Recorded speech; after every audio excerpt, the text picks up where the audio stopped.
Well, Dax Shepard ended in the third season of Parenthood a few weeks ago. Your character of Crosby, I think, has had one of the best arcs of any character on TV the last few seasons. The character you're playing now has grown up a whole lot since we first saw him in the first season. Yeah, he's starting to get where I always innately wanted him to be. You're always fighting who you are as an actor and who the character is you're playing. You kind of want, your character to be a good guy and not make mistakes and do things right. And yeah, the first year was a little rough. I made a lot of mistakes. My mom, in fact, called me and she said, "Well, I really like the show, but boy, you're not a great guy." And I'm like, "No, Mom, I'm a good guy. Wait, you just got to give it some time." So yeah, this year I started to finally act in a way that, I wouldn't be embarrassed of my mom seeing. Well, you want him to be a good guy, but from an acting standpoint, those challenges, those mistakes are just really meaty, juicy kind of things you get to play with.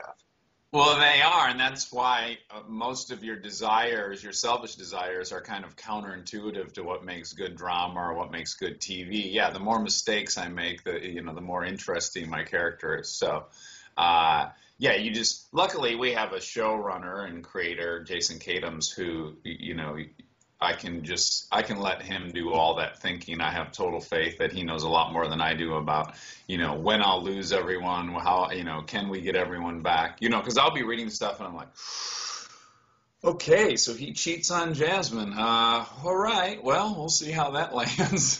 But it's going to be awkward behind the scenes. He knows how to push it right to the edge where, people would probably be like, all right, that's enough Crosby for me, and then get everyone back. He's an Emmy winner now. Do you have to refer to him as an Emmy winner, Jason, as you see him on the set? No, that hasn't been put in our contracts yet. But yeah, it was really exciting when he won. He came the next day to lunch. We were shooting the next day, and he brought the Emmy, and everyone was really excited. We at least now knew it was possible because from our point of view, Friday Night Lights had been a few years late on getting the credit it deserved, and so it was good. We then realized he wasn't, he didn't have a cloud over his head or anything. He was capable of it. Well, maybe maybe Parenthood will follow that same Emmy arc. They didn't get recognized for Friday Night Lights till really the fourth season. Yeah. And then they won a whole bunch, one for Kyle and one for Jason there in the fifth season. So maybe this is your year. Yeah, well, we'll take it. I mean, there are a lot of people on the show that deserve some recognition. Obviously Peter's amazing on the show. Craig T. Nelson's amazing on the show. Mae Whitman's amazing on the show. I mean, everyone's really good. And then there are, some people that I think are doing incredible work. I find it impressive when I'm watching the show. Well, we talked about it being a large ensemble. One of the first things I noticed that first season, and of course it still continues, the kids on this show are just fantastic. Some of the best kid actors on really in any medium today. I bet the first time you acted opposite them or saw them working on set, you thought, boy, we adults have to bring our A game here. Yeah, well, many of the kids I rarely have scenes with. Like Sarah Ramos and I don't think I've ever had a scene who plays Peter's daughter on the show. So I just know her personally as I think she started when she was 17 and she's become an adult and 19 and whatnot. And yeah, the first time I saw the show and saw her in scenes, I was like, oh wow, she's an incredible actor. This young girl I know, it was shocking. And Mae Whitman, I was so blown away with that. I thought, how is this girl 10 times the actor I am? How is this possible?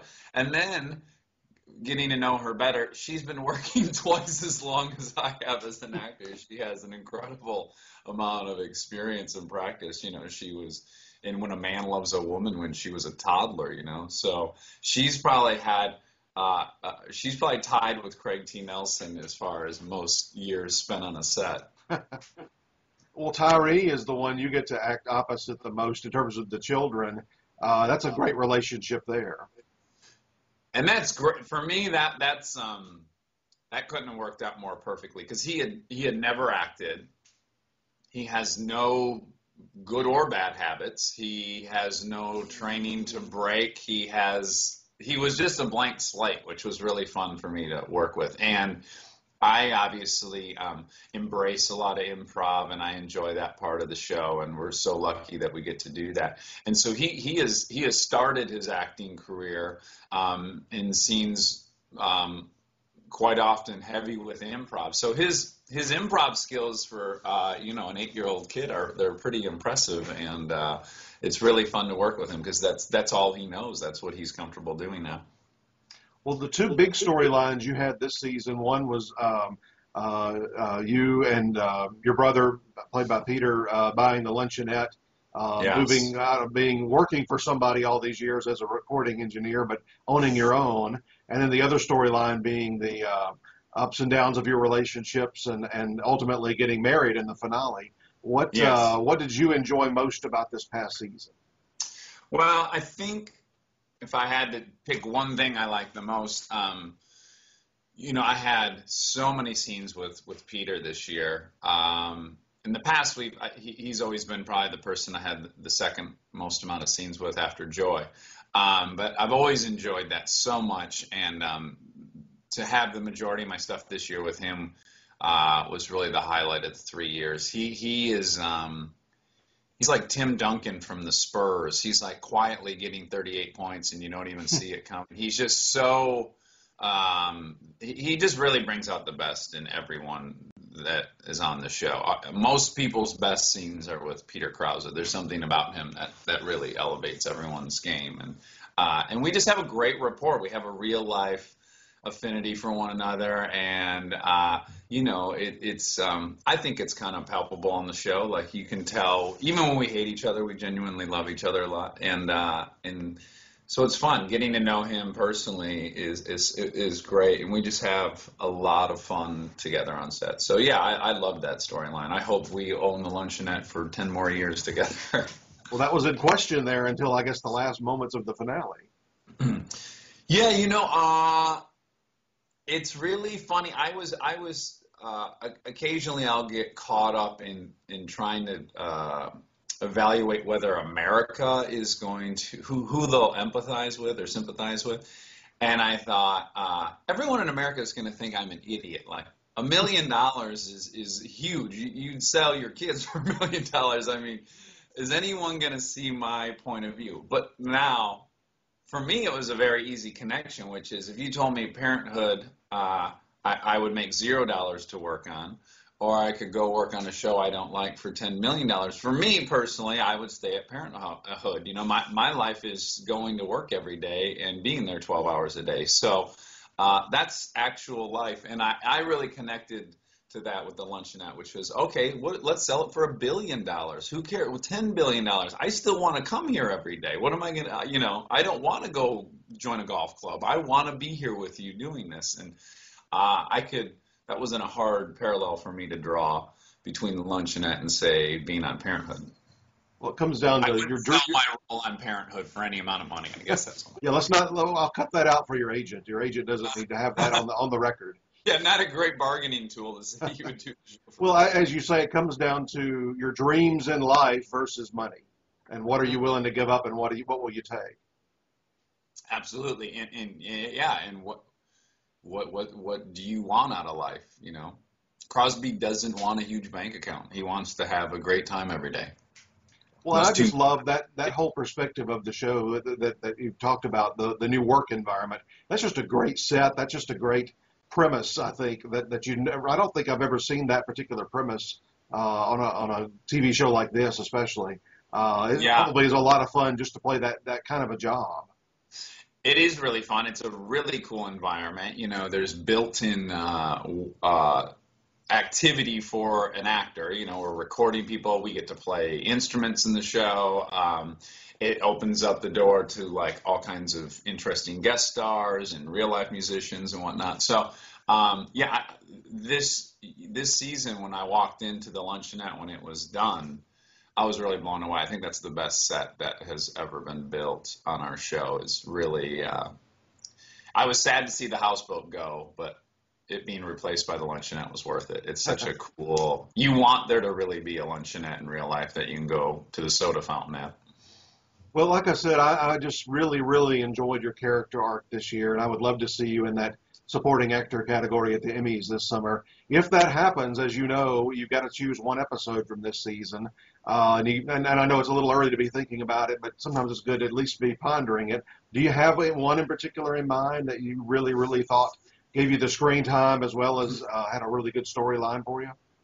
Yeah, I already made this decision. That NBC asked me, a few weeks ago which one to submit, and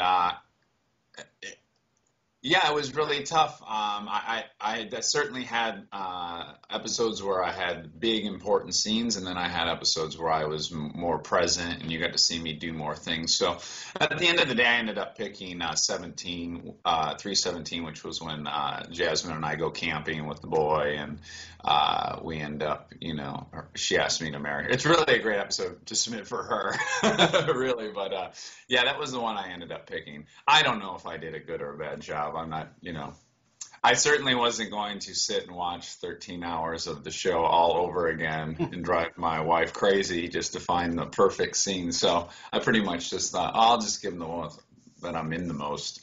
Well, that's a really good one. Not only do you have the screen time, but the audience really roots for you, but roots for the couple, roots for the whole family there.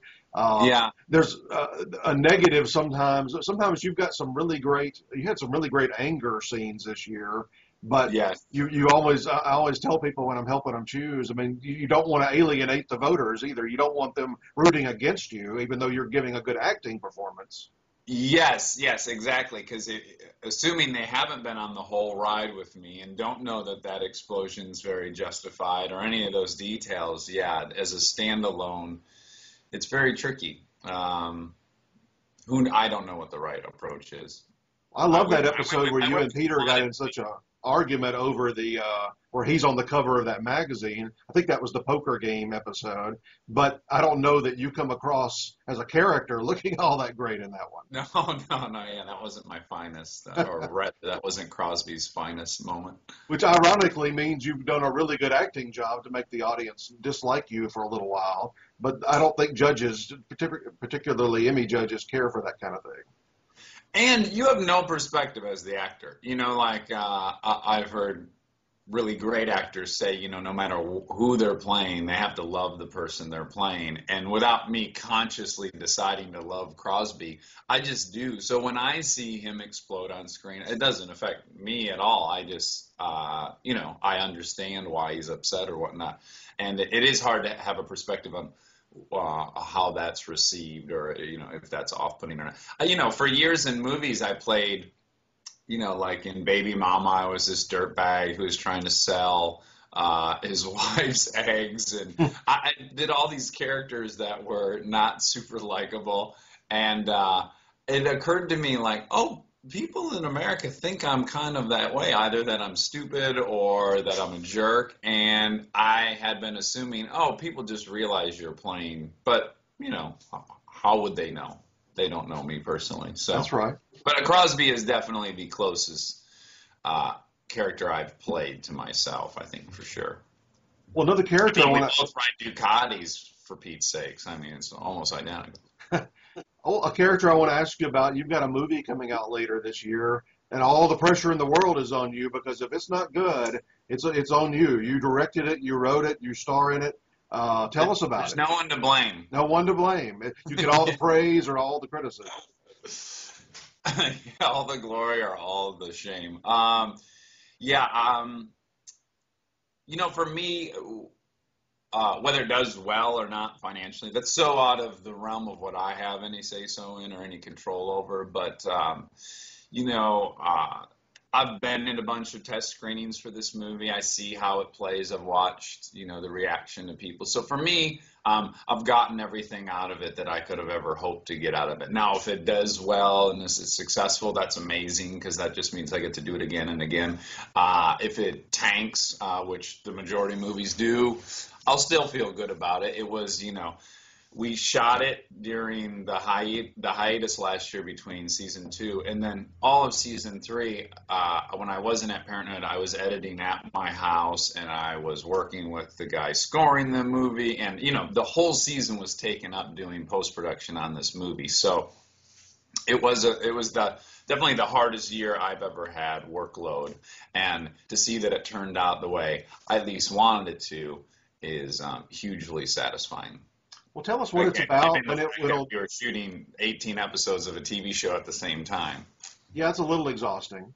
Yeah. Well, tell us what the movie's about, when it'll be out, that kind of thing. Well, it is a car chase comedy, and it stars Kristen Bell, my real-life fiance, and myself. And it's about this couple that are very much in love. He's in witness protection. She is a professor. She gets this amazing job opportunity to teach in LA, and that's exactly where he left. And he decides to come out of witness protection so that he can go with her there. And then all hell breaks loose on the way down to LA. People find out where they're at, and it becomes this car chase. But there's a lot of amazing people in it. Bradley Cooper's in it, Kristen Chenoweth's in it. It's all my friends are in the movie. So it was really just like a 2-month-long birthday party for me, where I got to hang out with all of my good friends and do something together. It was great. Yeah, it was, and it's car chases, and I'm super into racing, and I use 2 of my cars in the movie, and I race off-road. So Chris and I actually jumped other cars in my off-road race car. And, I got to do Burt Reynolds stuff. It was like my childhood dream of doing Smokey and the Bandit. And it was that vibe where everyone got to do what they wanted, and it was just really fun. Well, good luck with it. What did you learn? It's called Hit and Run. I didn't even say that. Out in August, right? August 24th. Okay. What does this version of yourself here on April 13th wish they could go back and tell the earlier version of Dax that had not directed and written and starred in this kind of a movie before? What did you learn in the process that you'll take forward when you do your next movie? I would have said you're drastically underestimating the time commitment of post-production. I thought, well, the hard part's shooting the movie, and then as it turns out, that is not the hard part. That's the fun and easy part.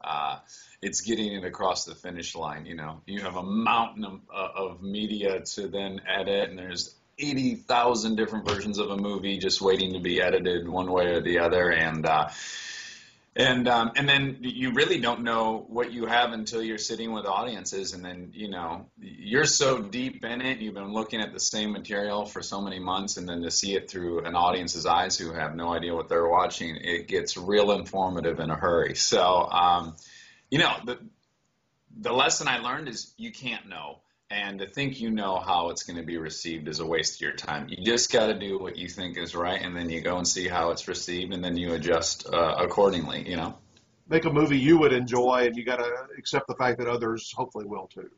Yeah, I wrote the movie I wanted to see, and so that part's easy because no one's there but me. And then, we shot mostly the movie I wanted to see. Well, I hit a chord with probably 70% of the stuff, but there's stuff I want to see that I learned nobody else wants to see. So, I had to definitely get rid of babies of mine that I really love that just no one thought was funny, or no one, that happens. I can't guess with that high level of accuracy what people want to watch, Well, good luck with that. And Parenthood, I guess, I don't know if we've officially heard, is it coming back for a 4th season?